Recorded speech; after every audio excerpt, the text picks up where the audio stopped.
You're listening to the Scars and Guitars podcast series that syndicates for the A-List Online.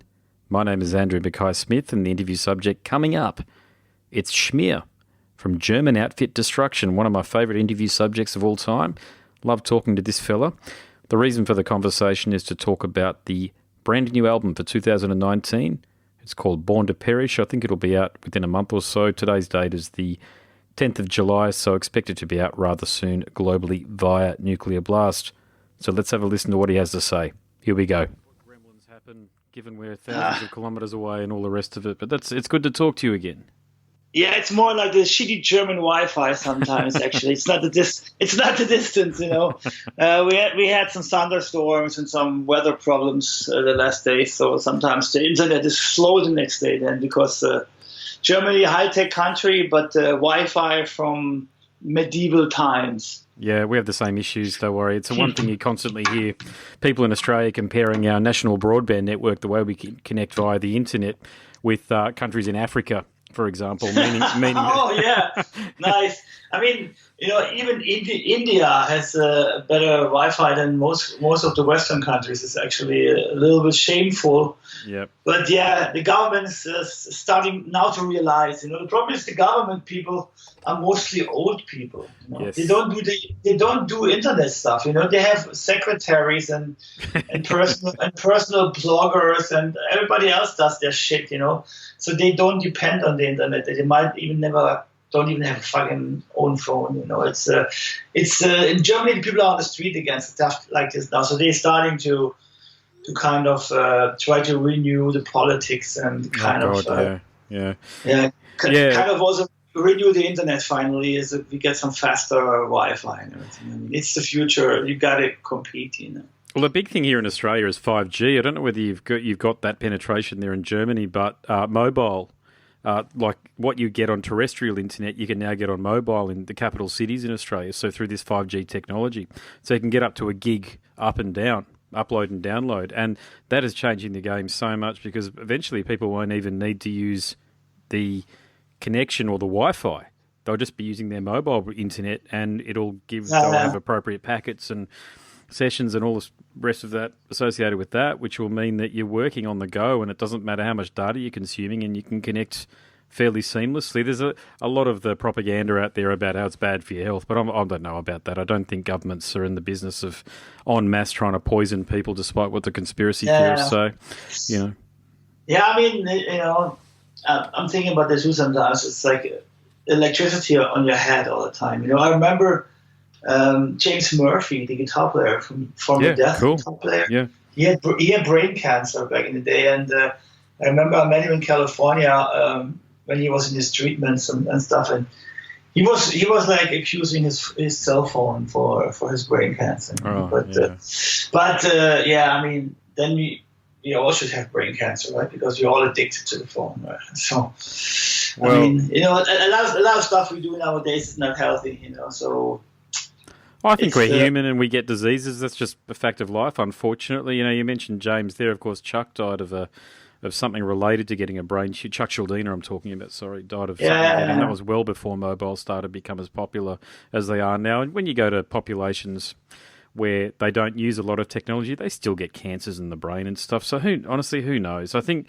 as long as you're happy and fulfilled and leading the life that you want to lead, I don't think you can ask for much more than that. But be for the grace of God. You know, my dad died years ago from brain cancer too. You know, and these things happen. You've just got to sort of, unfortunately, whichever way you look at it, you've got to take them in your stride, because death is a fact of life, and bad things like diseases and cancers and all the rest of it, it's just a part of the human condition.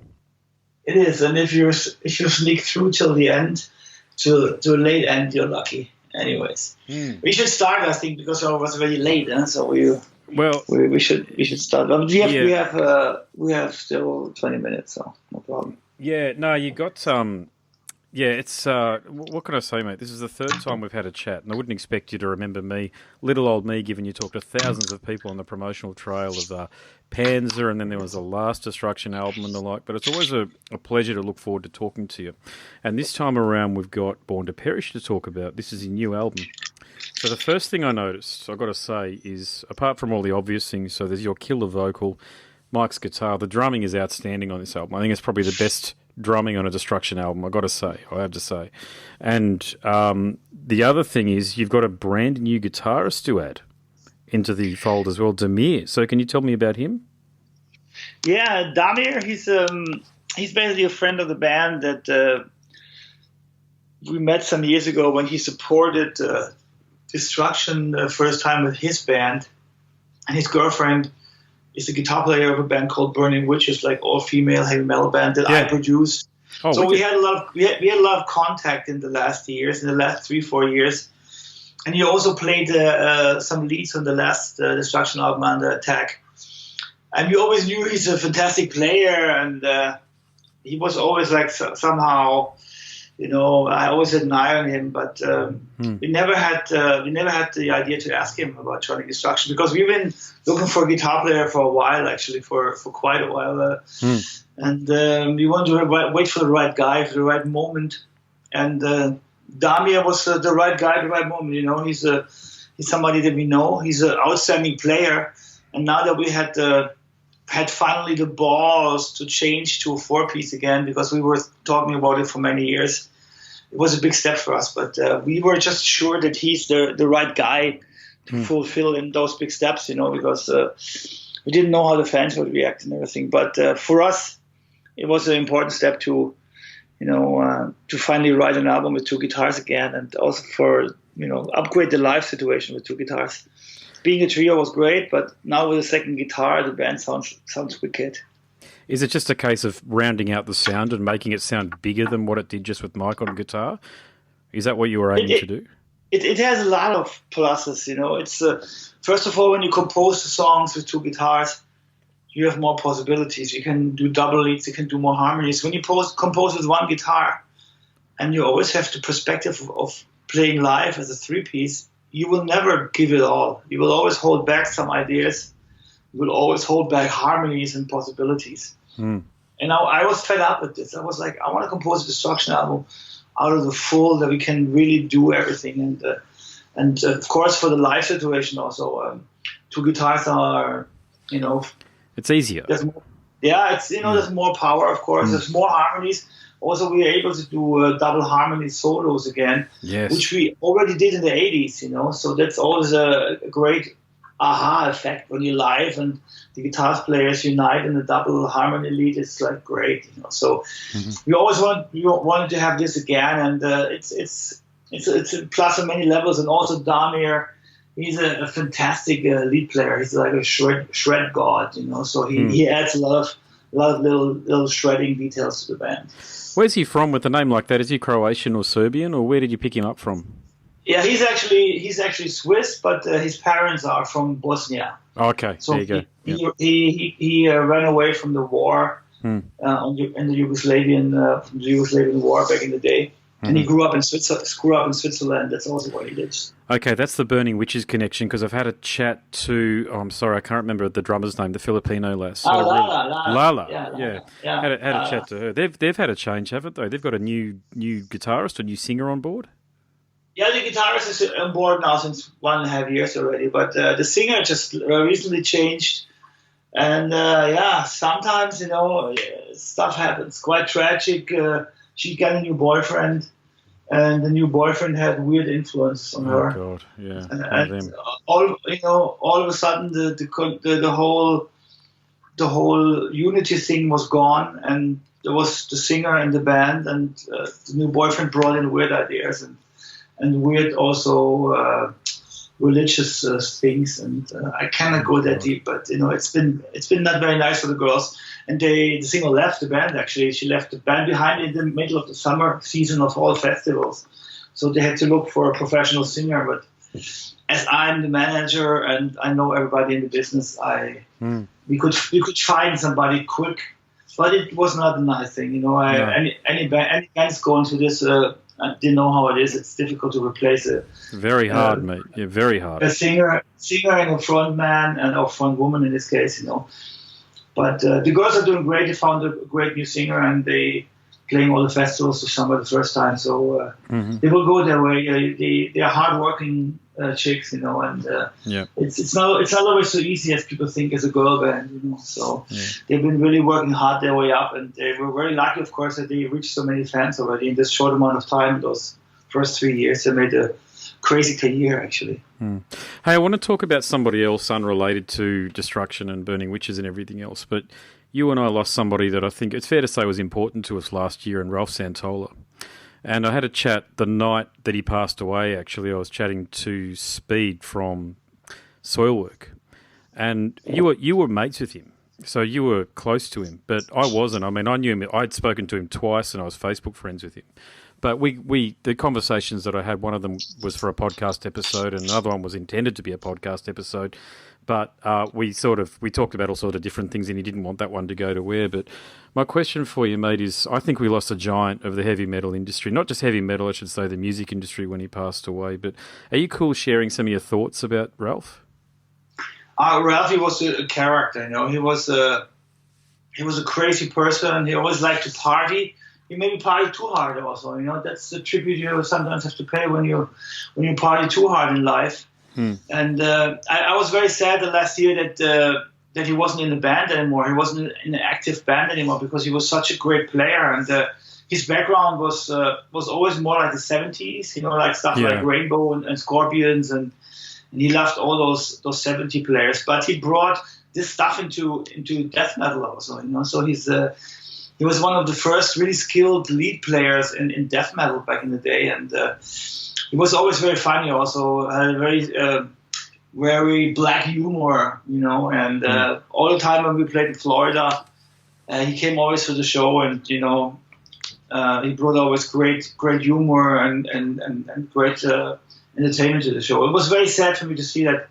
I think the fact that he kind of, you know, had the tragic ending had to do with everything involved in this music business also. You know, when you kind of don't play in a band anymore and you're used to this, you stay home. We stay home all the time, and you see all your friends touring, and you don't, and you're like such a passionate musician as him. I think that was really something that killed him also in a mental way, you know.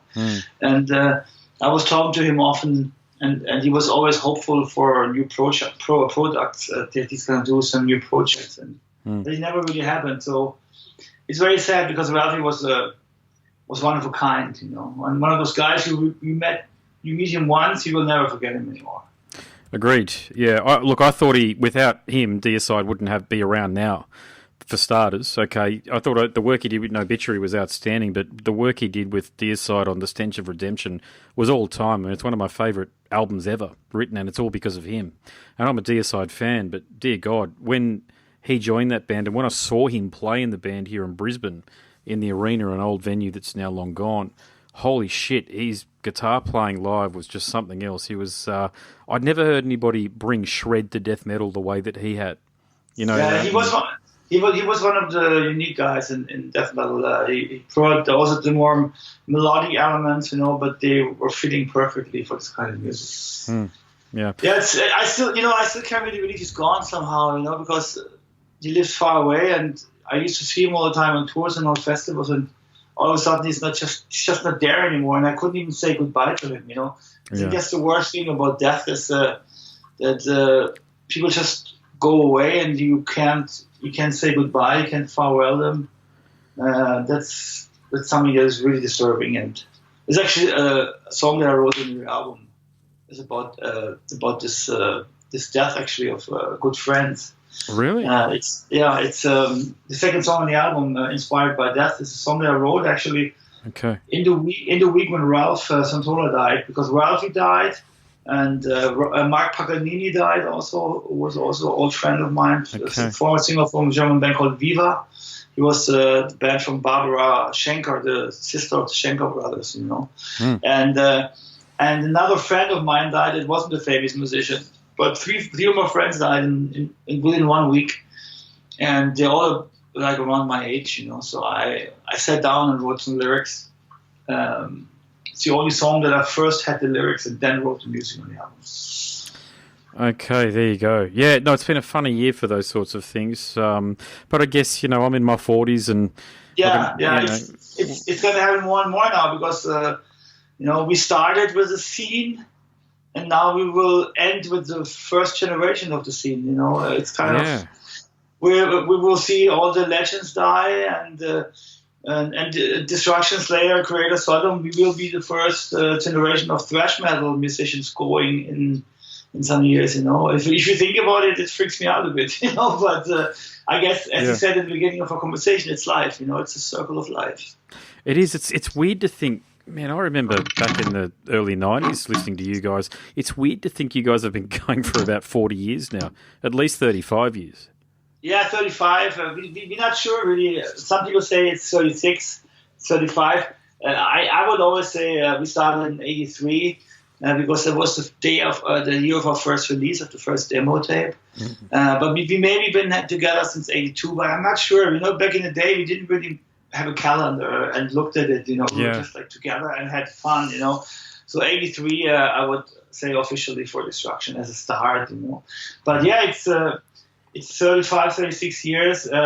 It's a crazy amount of time, and time is flying fast, especially the last 20 years. If I look at it since the band came back, it's been crazy fast. I bet. Yeah, it has been. Yeah, ever since I actually remember when you came back into the band, and it felt like a rebirth, and that was about 98, 99 or thereabouts. And I remember downloading some of the stuff that you had on the internet at the time over my very slow ADSL connection, talking about what we were talking about earlier.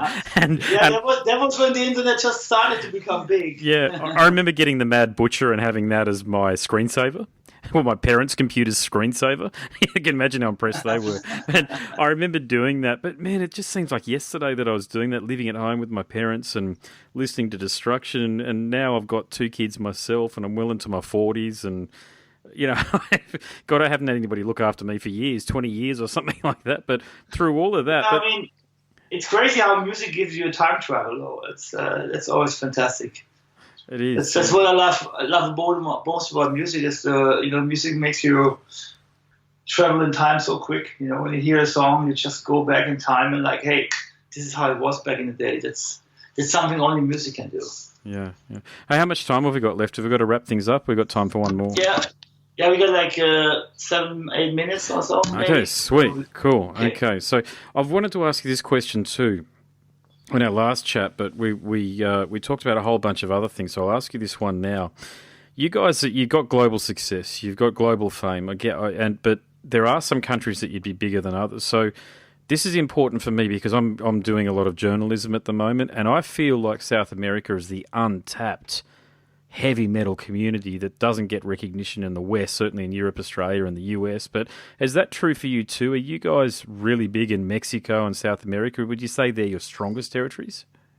Yeah, for sure. Yeah, I think for old school metal, for thrash metal, there's no stronger territory than South America, or let's say Latin America, because we're starting in Mexico. We did like tours in Mexico before, like with 12 shows just in Mexico. And we did a whole Brazilian tour also before, where we played 11 shows only in Brazil. Jeez, and it's also the biggest crowds we ever had headlining.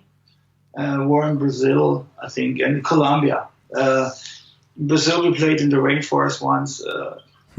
Cool. In front of 5,000 people. It was crazy in the Amazon, and also in Colombia we had amazing big shows, and the fans are very passionate about heavy metal down there, and they love the old school also, and all of those years since the comeback, since 20 years. I mean, we played the first time in '89 actually already in Brazil. It's where we met the guys from Sepultura the first time, but then we realized how crazy the market is down there. Many bands have developed the market in the last years because the live situation is more important nowadays for musicians to survive. But the problem was always about the market. That's why it doesn't have so much recognition in the Western world because there's no sales. It's all about bootlegs. It's people buy the album and import the album. We also have a distribution down there for Nuclear Blast, but sales are not that high compared to how many people come to the shows. So many people don't have the money to buy official merch and CDs, so they buy bootlegs. So that's why in our Western world, where it's only about the cash, this market is not so important, but it became important in the last years again, where most people realized that there's huge crowds coming to the shows, and people love old school heavy metal. So I would say, our best single shows we ever had have all been done in Latin America. That's for sure. I mean, even if there's a lot of crazy places, I love to play in Japan, and it's always a great experience to come to Australia because it's a different world. But the craziest fans are, most passionate are definitely Latin Americans. Yeah, I thought as much, and I'm glad you confirmed it. Yeah.